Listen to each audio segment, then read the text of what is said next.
Hello everyone, I'm Dr. Ashish Reddy, consultant microsurgical andrologist, Androdyne Hospitals, Begumpet, Hyderabad. ఈరోజు మనం discuss చేసే topic గైనికోమాస్టియా అంటే male boobs అంటాం. ఈ మేల్ బూబ్స్ అంటే నార్మల్గా సన్నగా ఉండే వాళ్ళు మీకు సడన్గా మీ చెస్ట్ పైన కోనికల్ ప్రొజెక్షన్స్ అంటే ఇప్పుడు ఆ బ్రెస్ట్ లాగా మీకు కోనికల్గా ఉంటేనే మన గైనికోమాస్టియా అనుకుంటాము.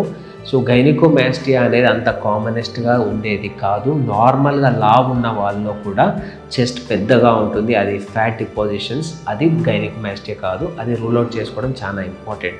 నేను చాలా యంగ్స్టర్స్లో ఉండేది ఎక్కువ అంటే సార్ నేను లావుగా ఉన్నాను, నాకు చెస్ట్ బాగా చాలా బ్రెస్ట్ లాగా అవుతుంది, నాకు ఏమైనా గైనికోమాస్టియా ఉందా అంటే ఇది నార్మల్ ఫ్యాటే. గైనికోమాస్టియా అంటే కంప్లీట్ ఫ్యాట్ ప్రొజెక్షన్ ఇట్లా ముందటికి పాయింటెడ్గా వస్తుంది. నార్మల్ ఇలా వైడ్ స్ప్రెడ్గా ఉండదు.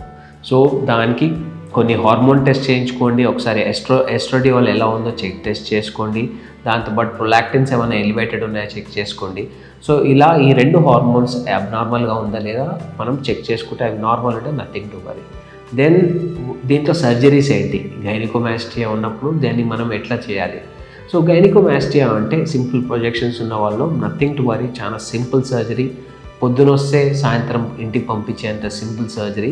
సింపుల్ ఇక్కడ జస్ట్ మీ నిప్పుల్ కింద ఏరియాలో ఈ ఏరియాలో చిన్న నెక్కిచ్చి చిన్న కట్ చేసి అక్కడ నుంచి ఫ్యాట్ ఎక్సర్సైజ్ చేస్తాము, లేకపోతే లైపోసక్షన్ ద్వారా ఈ ఫ్యాట్ని తీసేయడానికి చాలా ఈజీ మార్గం ఉంటుంది. సో ఇది తీయడం ద్వారా మీ బాడీకి ఎటువంటి నష్టం లేదు, అది ఉండడం వల్ల కూడా ఇష్టం. సింపుల్గా నాన్ సర్జికల్గా అనుకుంటే నార్మల్ ఎక్సర్సైజ్ చేస్తే కూడా చెస్ట్ బెంచెస్ చేయండి, వెయిట్స్ లేపండి. చెస్ట్ పైన నుంచి వెయిట్స్ లేపితే ఆటోమేటిక్గా ఈ గైనికోమాస్టియా తగ్గిపోయే ఛాన్సెస్ ఉంటాయి. సర్జికల్గా మాత్రం చాలా సింపుల్ సర్జరీ, ఒక్కసారి తీసేస్తే జనరలీ మళ్ళీ రావడానికి ఆస్కారం ఉండదు. అండ్ తీసేసినాక కొన్ని రోజులు ఒక డ్రైన్ పెట్టాల్సి వస్తుంది, ఒక 1-2 days ఒక డ్రైన్స్ పెట్టాల్సి వస్తుంది. ఎందుకంటే అక్కడ ఎంటీ స్పేస్ ఉంటుంది కాబట్టి ఇంత చిన్న సర్జరికల్ దాంట్లో మొత్తం సర్జరీ అయిపోతుంది. సో గైనికోమాస్టియా భయపడాల్సిన అవసరం లేదు.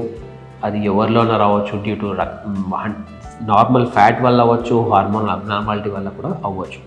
So and it is easily treatable, మీరు ఏం భయపడాల్సిన అవసరం లేదు. యంగ్స్టర్స్ ఆపరేషన్ కంటే మీరు ఎక్సర్సైజ్ పైన కాన్సన్ట్రేట్ చేయండి. ఎక్సర్సైజ్ చేస్తే డెఫినెట్లీ మంచి ఇంప్రూవ్మెంట్ ఉంటుంది. ఫర్దర్గా మీకు ఏమైనా దీని గురించి తెలుసుకోవాలి, గైనికోమాస్టియా అంటే ఏంటి, దాని గురించి తెలుసుకోవాలంటే వచ్చి నన్ను కలవండి, లేకపోతే కింద కామెంట్స్లో తెలియజేయండి. Thank you so much.